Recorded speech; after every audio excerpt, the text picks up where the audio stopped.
I'm Ganesh Raghunathan. I work with Nature Conservation Foundation based out of Valparai.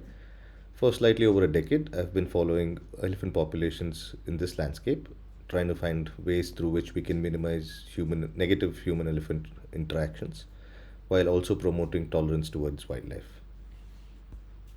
Cool. The first question was to describe a day in the life of an elephant, right? You want to start with that? Yeah, sure. I'll speak about elephants from this particular landscape. Okay. Ideally, let's say for example this morning around 6:37 I checked for one guy and he was there at the fragment behind our house, the Bitshola fragment. Yeah. Today being a Sunday, there was absolutely nobody around. Very quiet, just the birds and the elephant. I was the only guy approaching him. So I spent about 1.5 hours, 2 hours there. All he did was feed on two plants. They had a lot of branches and things, and he was going at them. So on such days, it's absolutely quiet and they're by themselves. He was in a marshy area, so he stepped out and you could see the line of water on his body. Wow. And that morning warm light, that Yeah. golden light, and Yeah. for once the entire place is quiet. There's nobody working. It's just the birds. And suddenly one jungle fowl gives an alarm and he's alert, looks Yeah. around. But though he knows I was there and the wind was from my direction, and but he didn't care actually. So I actually took an hour to approach him slowly as I got closer and closer. And jungle fowl freaked him out. Then he turned around and he was feeding on the other side. And then, yeah, I was getting back, and then two other striped neck mongoose crossed over and went into the fragment. So that was the morning. But the same thing 3 days ago was very different. At 2 p.m., he was in the place where we go below base camp. There's a small patch of forest. It's not forest, it's a bushy space. Yeah. You can Yeah. take a shortcut to go Yeah. and Yeah. connect. Yes. Standing in that space where the people were also there. Some of them were concerned that the elephant is right up close. And he's grown. He's looking massive now. Mm. And so the forest department guys went there and they made some noise. So he moved a little away from the colonies. By 2 o'clock, I had some sense feeling that this guy's probably not going to stick around there for long. Let's check. And by then he had walked up to the tank there is. So he Right. came, he drank some water there, spent a lot of time under a huge tree. But on that day, there was a lot of work going on. So there Right. was on one side fertilizers were being mixed and not fertilizer, organic compost. On the other side, there were people sitting on treetops plucking pepper.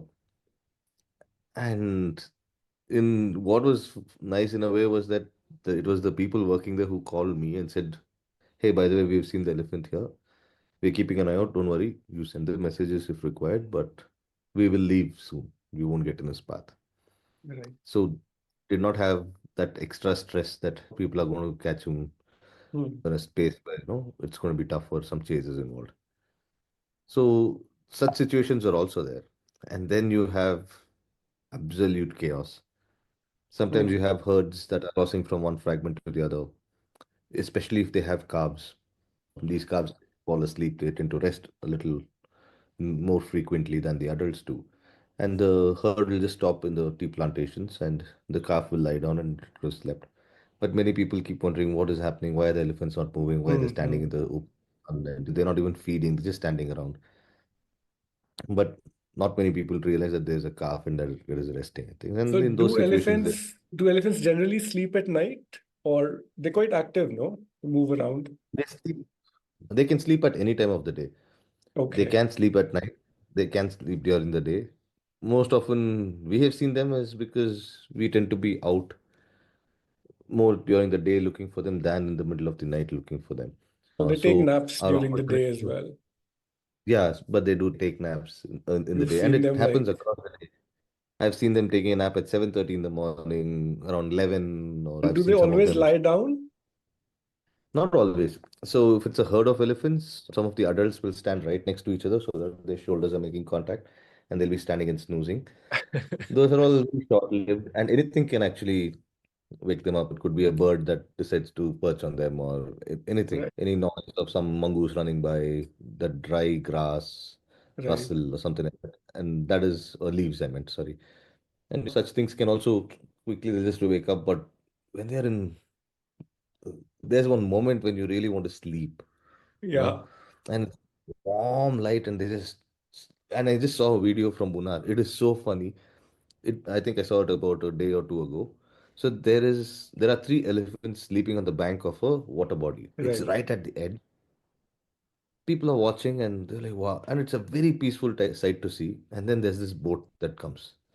And that one's got that motorboat kind of thing. Oh Okay. And no. they cruise past. See, the moment I said that, you said, oh no. That is exactly what even I felt.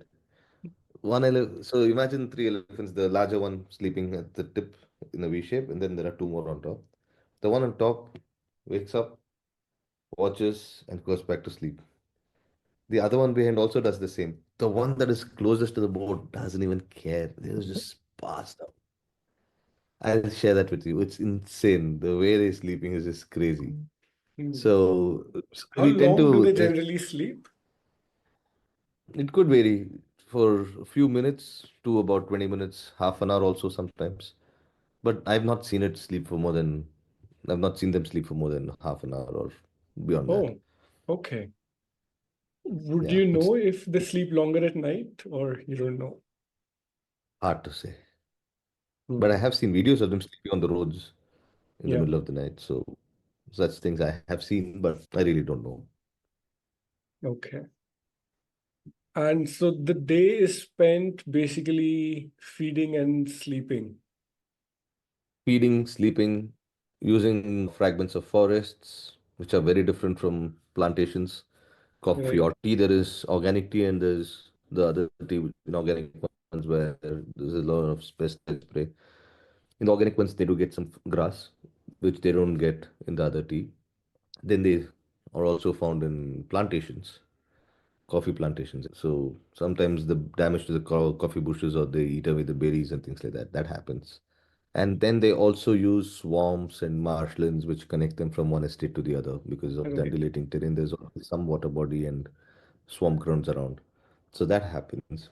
And when they're doing all this, they're navigating through a complex maze of human use areas. So that is Hmm. also something which is a very active part of their lives. Right. So they have to get done with their feeding, major chunk of their movement or feeding at night. During the Right. day, it's usually that they're spending the day in some place where there's some cover. It could be a Right. fragment, it could be this plantation, or sometimes along swamps and spaces like that. And work here begins around 7 o'clock or something like that. And you have trucks, you have people walking to different fields that they've been assigned. Some of them are being transported by vehicles to get them there quickly and Yeah. for safety. There are people watching out.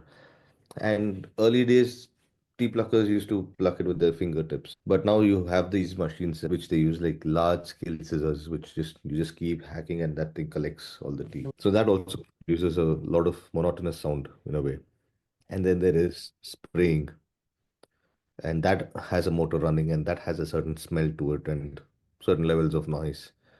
And all these different things are something that the elephants experience almost on a day-to-day basis when they live in places like this where there's a requirement for people and elephants to share space.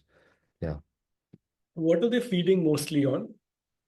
I see them feeding on branches of trees that the leaves part, the stalk, the Yeah. grass.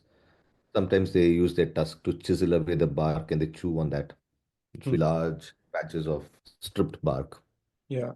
And sometimes I've also seen them consume large quantities of mud. Hmm.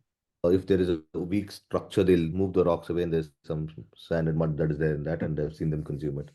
Some people Right. have associated that with the practice of mixing salt or something like that in the mixture back in those days, because here we don't use cement or concrete. It's mostly Right. Right. walls with mud plasterings and things like that. So that is something I've seen. Yeah, And apart from do that, if they? Yeah. Sorry. What were you saying? apart from these things which are naturally easily available to them, Hmm. when they start moving across the plantations, they do get tempted a little bit here and there. Yeah. Bags of rice or wheat or some sugary things like sugarcane and things that are stored in shops or noon meal Right. centers, canteens. Right. And like I was saying, they have to traverse through a huge maze of things. It's like you have factories, you have houses, you have places of worship, you have roads cutting through, you have shortcuts to these roads, each leading to different colonies where people live. Yeah. And along the way, our folks also tend to litter quite a bit, and Yeah. we're seeing a lot more plastic in the dung these days. That is something that we're concerned about. Yeah. And So yeah, when they they do move, have a large when they move variety. from one bit of like a marsh or a forest to another place, is it because they're done feeding here, or is it for a change of food, or why do you think they're moving? When it comes to movement, the thing is, it's not that elephants are only looking for food, right? There's a lot going on in their society. They are a very social species. There's a lot of communication that is happening between individuals, even if they're spaced quite some distance apart. If it can travel, they communicate through infrasound. So if a location has certain amount of food, it's not like that the elephants are going to stay there till the last bit of food remains and only then shall we move. It doesn't happen that way. The elephants usually they browse, they graze, feed along the path as they move, and they keep walking and eating and things like that. So even if, say, for example, in a place like Valparaiso, if there's a herd of 20 elephants, I don't think many of the places that we have here can support 20 elephants feeding together in the same space. So the elephants themselves break into multiple groups, forage in various places, and through complex communications, they meet up and again they travel back as a unit, how they first appeared. So we've seen that happen as well. So there are multiple streams and rivers and such water bodies as well, which Hmm. give them a lot of space away from people, from the noise, some natural elements around them. So they constantly move across spaces like this. What do we And say? Traversing. and how do you think they're navigating? That's a thing. Looking back at history, not very long ago, 120, years ago, it was all forests. And we know that elephants are species which are extremely intelligent. They have a great sense of direction and places that they need to go to. And this knowledge is also transferred to them to the prior seniors from the herd itself. So there have been some studies that have shown how elephants remember things from 20 years ago, and during a drought, a herd had taken the rest of one individual had taken the rest of the herd to the watering hole, which they had not visited in a long time. This happened in Africa. But here also we have similar situations where they tend to know exactly where to go. And it seems to sync very well with the seasons as well. So if you look at for the past 15, 20 years that we've been monitoring elephants here, each individual herd as a unit, if you see, the area of use has remained pretty much constant. It's fairly predictable to say we can expect this herd to come to this certain space in this month. And after that, we can expect them to go to so and place. And those patterns are emerging because of long-term monitoring. And that is how we are able to understand how each of these herds are operating in the landscape. And they're not like tigers or leopards, which are very Oh, territorial. They don't they're not territorial. target. They're not territorial. They share space and resources. So on some occasions, we've been lucky enough to see multiple two herds sharing the same space, interact with each other, and things like that. So that way, if you see elephants share space with other herd members as well. But there are dominance hierarchies that is existing between multiple herds. It, but overall, when it comes to space sharing, they do share space. But they don't defend territories. No, they are not defensive of territories like the leopard or the tiger does. Yeah. Okay. And what would you say is their primary sense? Primary sense, definitely not eyesight. Hmm. Okay, but it could, I don't know, it's a mix of many things. One is their feet can pick up vibrations. They Right. can infrasound. So the sounds emitted by diesel engine is also infrasound. And then their sense of smell is phenomenal. They can detect water, they can sense how far just by raising the trunk and getting a sense of that. Just by doing that, they get a sense of how far is it a person, is it a god, is it some other animal, whatever. It's able to figure that out. It's able to sense how far the person is that a threat to us or not. All these things are happening through sense of smell. But if You you look at smell, it huh? from an elephant, yeah, if you look at it from, but it can be quite unnerving, and maybe that's why Hmm. they're so timid also in some situations. Think of yourself as an elephant. You're able to pick up the vibrations of something approaching you. Your ears are able to pick up sounds.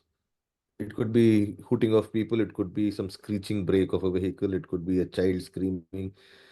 It could be the sound of a bell ringing, siren blazing, horns going off, people talking excitedly, music going on, mobile phones ringing, cameras clicking away. So many different sounds. Okay. Vibration, the feet are, it's got only 4 feet, and all of them are like screaming that much of vibration that things are going around. And then when the elephant lifts its trunk up, it's able to sense a huge variety of smell, right? It could be the natural smells of the forest or whatever the breeze is carrying. It could be people, it could be perfume, it could be sacred ash, it could be something that is deliciously cooking like pongal in a large cauldron around a festival space. Okay, and diesel and petrol vehicles emitting their own smoke and their smells. This is all that they're able to sense. And out of that, one individual or some entity comes a little closer. That's when the eyes are able to pick it up. Because at some 100 Right. meters, they're seeing something really blurry. They know something's going on, but they're Right. getting a sense of all. Just imagine yourself. Only your vision is giving you a sense of able to comprehend what it is and relate to things that is going on, like the sounds and the smells and the vibrations and things. If it was not for the eyes, and then there's another moment, and then the person approaches from 100 meters. Now they're seeing the form of a person at 75 meters or something like that. And then at 50 meters, it's now able to see the person standing out clearly. It could be a bright shirt or anything like that. And then this individual also keeps moving about. So the elephant is able to clearly distinguish what is moving and what is not. And now processing all this sensory blast that it has got, it has to Right. react. But every passing moment from that 100-meter distance to 75, from 75 to 50, as the person approaches and its vision is getting clearer, it's so many other things are going on. The amount of stress the animal goes through can be quite a bit. That time there is either two things: either it charges at you or it runs away. And yeah, so to that level, its senses are extremely important, and there's no one thing that can stand out specifically saying this is what Yeah. makes it. But yes, definitely the lack of eyesight is a issue. And also at night, people tend to flash the torchlight right into the elephant's face. They love to Yes. the beam on the face. If they did it on the butt, at least, that intensity wouldn't be that strong on the eyes, but or the rear end, I meant, on the flanks or something like that. But then now we're causing temporary blindness. Now the animal is as it is when elephants are close to roads, they are a little nervous, they are a little jittery. I'm sure most of the elephants that have ever crossed a road has encountered some or the other human being doing something or catching them unaware. And that really unfortunate situations where both when people and elephants come close. So they're very scared when or they're very rigid when they come closer to the roads. And in such situations, though, anybody moving about or approaching close, that time there can again be a situation where the elephant is going to charge. On most occasions, if it's too close, that happens, and it can Right. potentially be fatal. Yeah, Yeah. This is brilliant. This is like you telling me what it's like to be an elephant. yeah.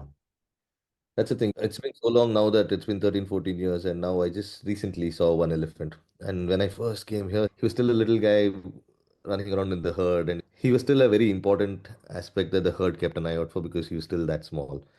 And now this guy has become like one big guy, and he's left the herd, and now you have little fellows following this chap around and forming those temporary associations. So it's Nice. quite a thing when you see it that way. But to see the things that they've gone through over years, when they go close to people's houses, there's so much of panic, there's so much of fear and all that. It's amazing how these elephants are here and not really looking to kill people at every Right. instance. Because if that was the case, we'd have people getting killed very easily every day. So you can by now tell their body language. You can read their body language. To some extent, to stay alive, at least, yeah.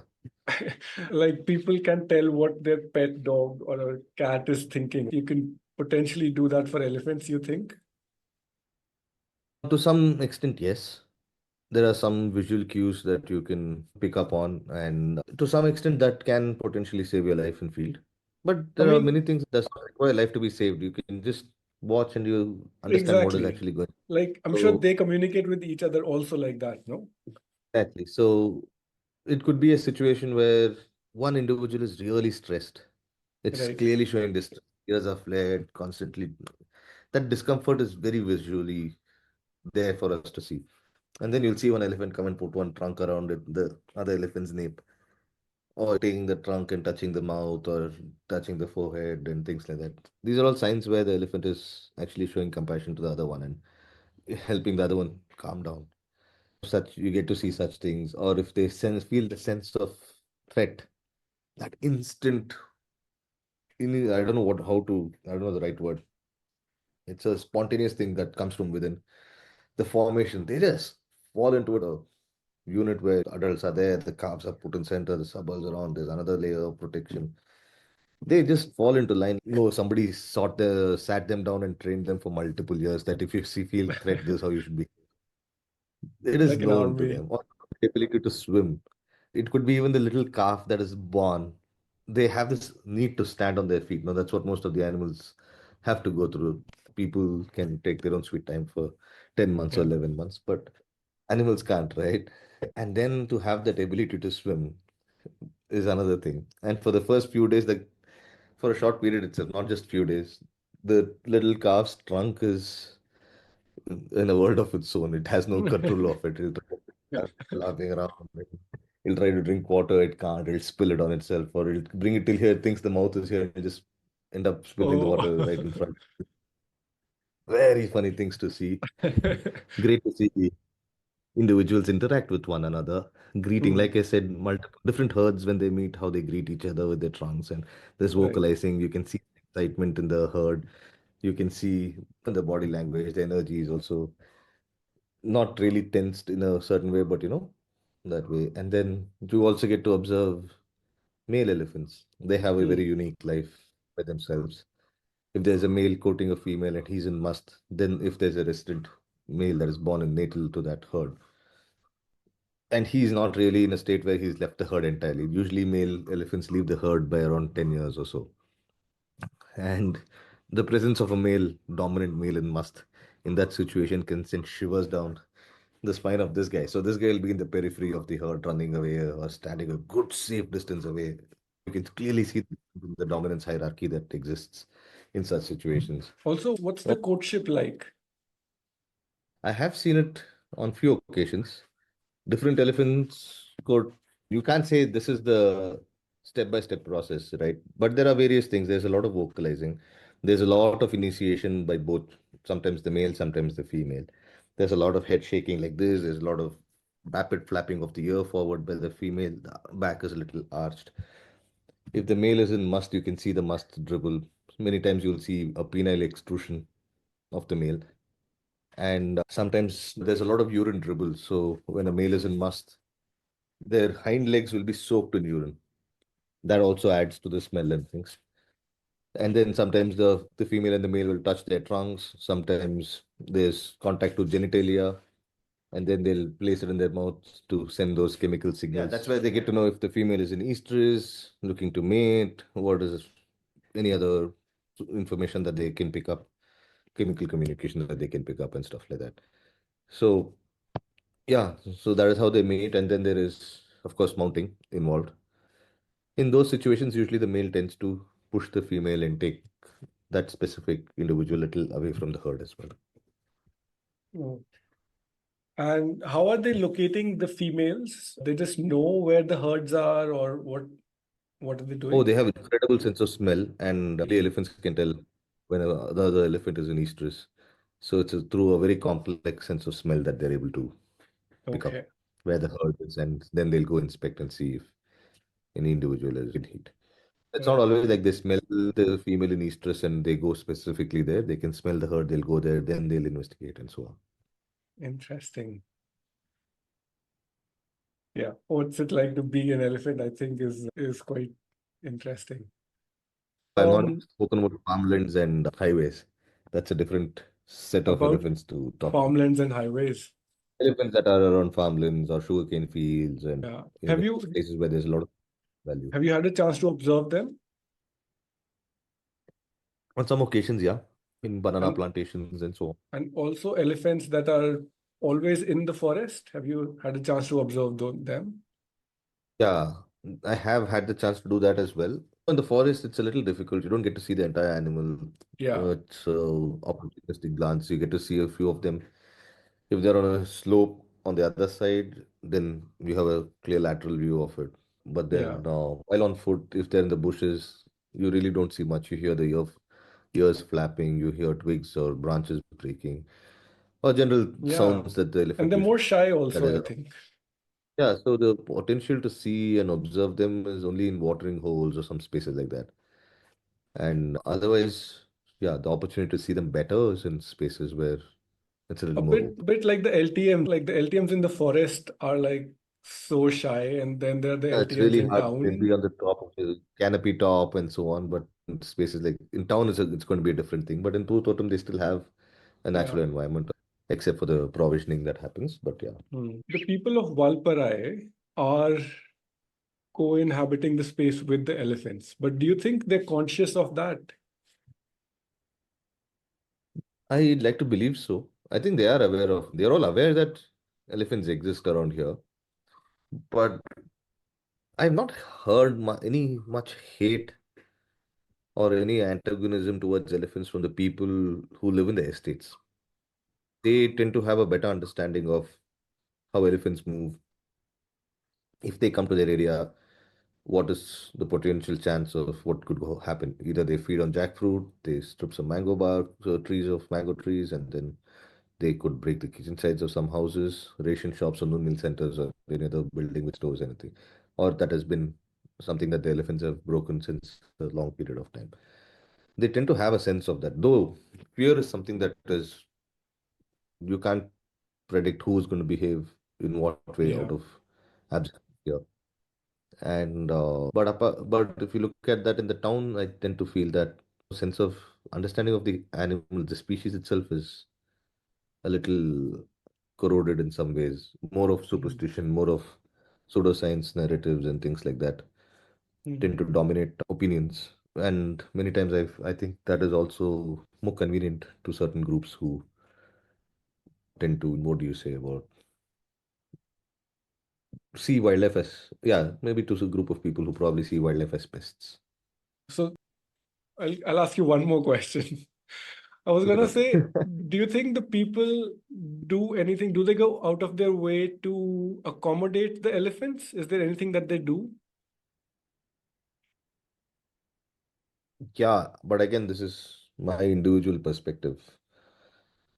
I think just them not doing anything in the negative shade itself attributes to a positivity. We live in a time period like that, I feel.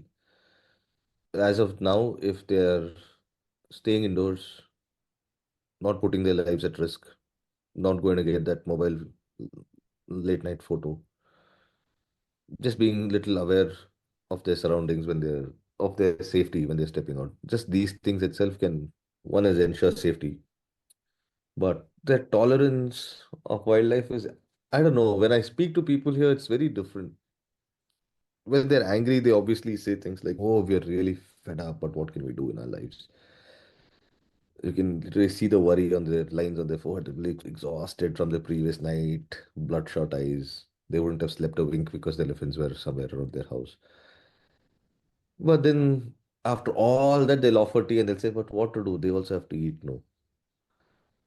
So that's where the thing is. But also the advantage here is that all the damages that occur to structures is borne by the companies and not by the people. It does not hit the people's pocket immediately.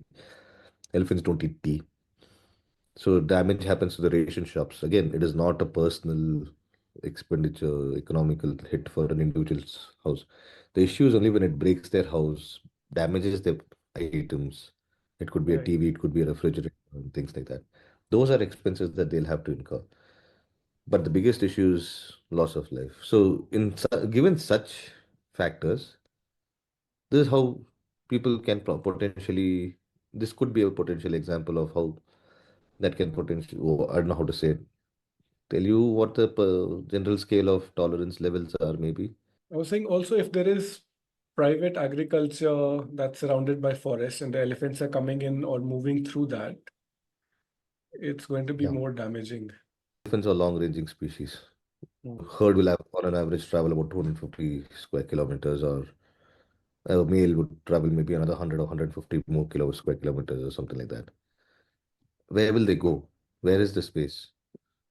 Our forests and tiger reserves are primarily keeping the tigers as the focal species. Where is the space for a herd of elephants to move without interacting with anybody? It's just not possible these days.